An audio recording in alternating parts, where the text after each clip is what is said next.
Hello everyone, তোমাদেরকে সবাইকে জানাই শুভ বিশ্বকর্মা পুজো। আর আজকে আমি আমার ব্লগটা স্টার্ট করছি সকাল 8টা থেকে। আর আমি এখন চা খেতে বসে গিয়েছি। তো এই দেখো, আমি চা বিস্কিট খেয়ে স্নান করে চলে এসেছি বিশ্বকর্মা ঠাকুরের পুজো দিতে। আর এই দেখো, আমাদের গাছে আমি এত ফুল ছিল আর কটা ফুল পেয়েছি। আজকে বিশ্বকর্মা ঠাকুরের পুজো বলে সকলেই আমাদের গাছ থেকে ফুল তুলে নিয়ে চলে গেছে। আর এই ফুলগুলো দিয়ে আজকে আমি বিশ্বকর্মা ঠাকুরকে পুজো দেবো। আর তোমরা কিন্তু ভিডিওটা কন্টিনিউ দেখতে থাকো। রোদটা ঠিক যতটাই চড়া, সাইকেলটা কিন্তু ততটাই নোংরা। যাই হোক, সাইকেলটা এখন পরিষ্কার করি। এই দেখো, আমার এখন সাইকেল দেওয়া হয়ে গিয়েছে। আর আমি এখানে বিশ্বকর্মা ঠাকুরের পায়ে তেল ও সিঁদুরটা লাগিয়ে দিচ্ছি।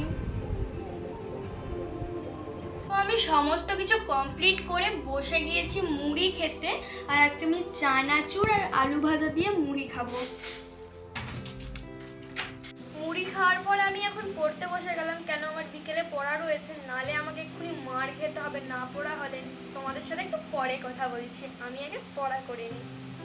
আমার টিউশনির পড়া কমপ্লিট হয়ে গিয়েছে আর আমার এখন ভাত খেতে বসে গিয়েছে। আমার প্রচণ্ড খিদা পেয়েছে। আজকে মেনুটা কি হয়েছে দেখে নাও। করলা ভাজা, আলু ভাজা, মোচার তরকারি, ডাল, পমফ্রেট মাছ। আর আমি এক্ষুনি খেয়ে দিয়ে বেরিয়ে যাব টিউশন। তোমরা কিন্তু লাইক কমেন্ট করতে ভুলো না। টাটা।